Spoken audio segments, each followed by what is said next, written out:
example, when the prospect feels like they're on a conversation with someone on their level, they don't expect the person to not screw up. They may make a blip somewhere with a word here, word, whatever. But when they feel like they're on a conversation with someone on their level, they're collaborative. Whereas when they feel like they're talking with someone that's either trying to bash them over the head to buy, or not really concentrating, or not well trained, the prospect almost just gives up on you. You as the closer. They're like, oh, what's the point in even fucking correcting them anyway? And so the issue isn't to make a mistake. The issue is how you're operating, that someone can feel you're on the ball. Being on the ball doesn't mean you won't ever make a mistake. I even made a mistake there, the other one, not the one Faith said, where I said, hang on, I actually assumed something. I assumed that you're married to your husband. I shouldn't have done that. Are you married? Are you still together? Are you like in a relationship, or are you a single mom? There's no issue with that. People make mistakes, but in general, I'm very on the ball, and the prospect will feel that. Okay. So where do you want to go from here? Do you want to go back and give that another go, or do you want me to keep going? It's whatever you prefer. I think it's better that I circle back and take, instead of just you running through it. Yeah, I actually didn't expect the call to go the way that it did with that role play, but it's because I absolutely, I get stuck in the numbers, and I get stuck in just the business. This happens with B2B. This happens on my other offer. I just get so stuck on the numbers, and I don't get under the hood. But I think it's because I think, as you're noticing, I think too much in my head of like, what do I need to do or say? And yeah.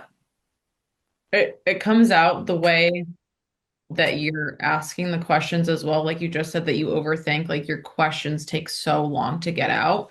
It's also losing the value of your question as well. So as we go It through is. again, just try to condense your questions.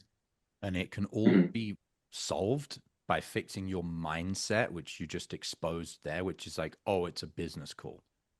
The moment you shift You're it right. to, I'm talking to a human being, then you won't overthink your questions because you're just talking to a human being. Whereas right now you're in this tension because you think it has to be a business call, and it's got this like prestige that it's a fucking business call with a business owner. It's like, they're a human being.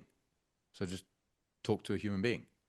It matters zero what context, B2B, B2C, none of that. Doesn't make any difference. It's a human being. Yeah. Whether you're talking B2C or B2B, you need to ask good questions to both of them. You should be on the ball with both of them, and you should connect with both of them as a human being. There's no fucking difference. The only difference is in here. How many deals have you already lost this week that you could have closed but didn't because you were out of state? I'm not a fan of sales hacks, but if there was one thing you could do before your next sales call to raise your closing percentage, it's using my patented pre-call checklist.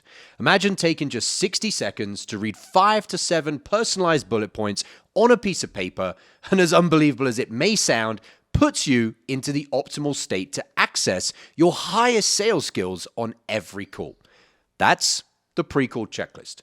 I'm going to show you how to create your own. All you need is a piece of paper and to go through the training that I'm going to give you. Thousands of salespeople have used this framework to close more deals, and you can have your own for free. No strings attached, in a matter of minutes. Click the link below this video, enter your email, and grab it right now.